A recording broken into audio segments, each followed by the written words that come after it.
Chapter 7. But Solomon took 13 years to build his own house, so he finished all his house. He also built the house of the forest of Lebanon. Its length was 100 cubits, its width 50 cubits, and its height 30 cubits, with 4 rows of cedar pillars and cedar beams on the pillars. And it was panelled with cedar above the beams that were on 45 pillars, 15 to a row. There were windows with beveled frames in 3 rows, and window was opposite window in 3 tiers.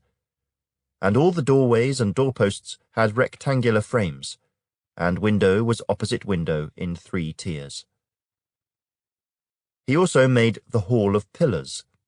Its length was 50 cubits, and its width 30 cubits, and in front of them was a portico with pillars, and a canopy was in front of them. Then he made a hall for the throne, the hall of judgment, where he might judge.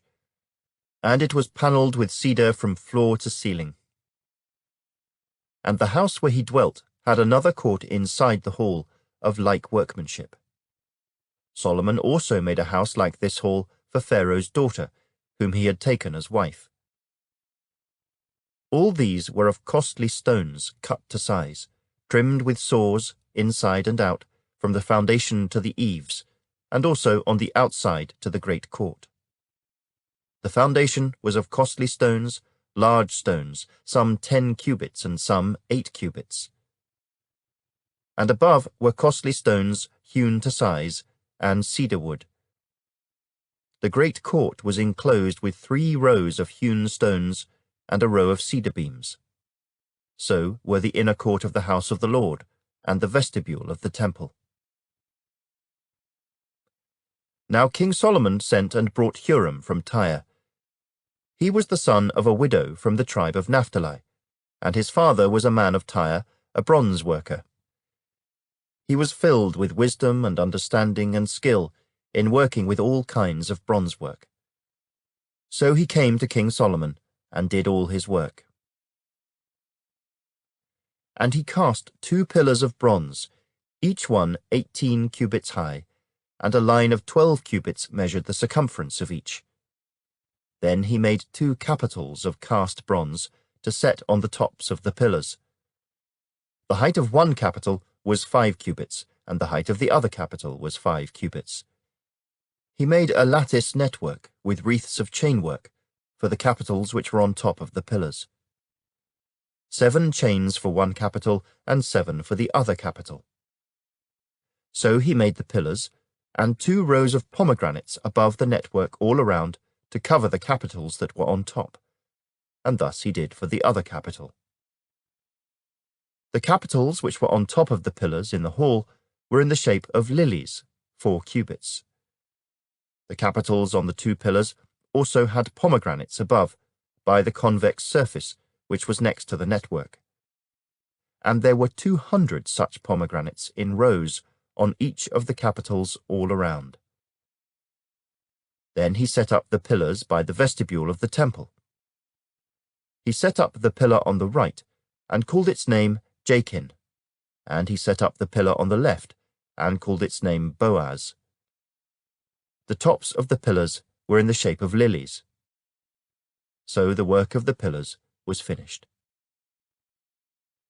And he made the sea of cast bronze, 10 cubits from one brim to the other. It was completely round. Its height was 5 cubits, and a line of 30 cubits measured its circumference. Below its brim were ornamental buds encircling it all around, 10 to a cubit, all the way around the sea. The ornamental buds were cast in 2 rows when it was cast. It stood on 12 oxen, 3 looking toward the north, 3 looking toward the west, 3 looking toward the south, and 3 looking toward the east. The sea was set upon them, and all their back parts pointed inward. It was a handbreadth thick, and its brim was shaped like the brim of a cup, like a lily blossom. It contained 2,000 baths. He also made 10 carts of bronze. 4 cubits was the length of each cart, 4 cubits its width, and 3 cubits its height. And this was the design of the carts. They had panels, and the panels were between frames. On the panels that were between the frames were lions, oxen, and cherubim. And on the frames was a pedestal on top. Below the lions and oxen were wreaths of plaited work. Every cart had 4 bronze wheels and axles of bronze, and its 4 feet had supports. Under the laver were supports of cast bronze beside each wreath. Its opening inside the crown at the top was 1 cubit in diameter, and the opening was round, shaped like a pedestal, 1½ cubits in outside diameter. And also on the opening were engravings, but the panels were square, not round. Under the panels were the 4 wheels, and the axles of the wheels were joined to the cart. The height of a wheel was 1½ cubits. The workmanship of the wheels was like the workmanship of a chariot wheel. Their axle pins, their rims, their spokes, and their hubs were all of cast bronze. And there were 4 supports at the 4 corners of each cart. Its supports were part of the cart itself. On the top of the cart, at the height of ½ cubit, it was perfectly round. And on the top of the cart, its flanges and its panels were of the same casting. On the plates of its flanges and on its panels, he engraved cherubim, lions, and palm trees, wherever there was a clear space on each, with wreaths all around. Thus he made the 10 carts. All of them were of the same mould, 1 measure and 1 shape. Then he made 10 lavers of bronze. Each laver contained 40 baths, and each laver was 4 cubits. On each of the 10 carts was a laver, and he put 5 carts on the right side of the house and 5 on the left side of the house. He set the sea on the right side of the house toward the southeast. Huram made the lavers and the shovels and the bowls.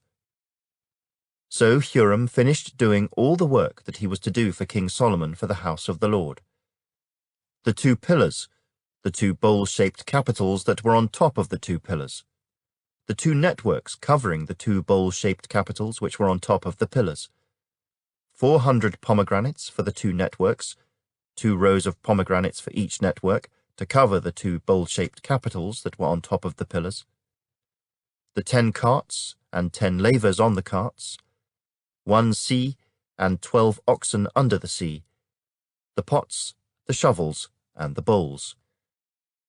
All these articles which Huram made for King Solomon for the house of the Lord were of burnished bronze. In the plain of Jordan the king had them cast in clay moulds between Succoth and Zaratan. And Solomon did not weigh all the articles because there were so many. The weight of the bronze was not determined.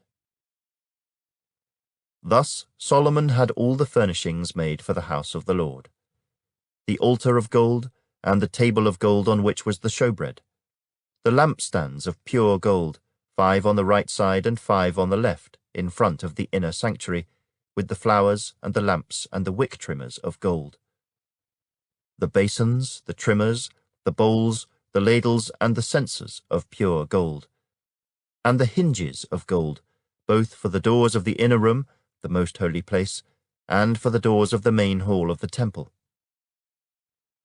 So all the work that King Solomon had done for the house of the Lord was finished.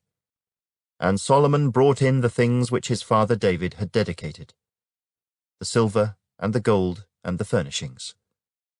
He put them in the treasuries of the house of the Lord.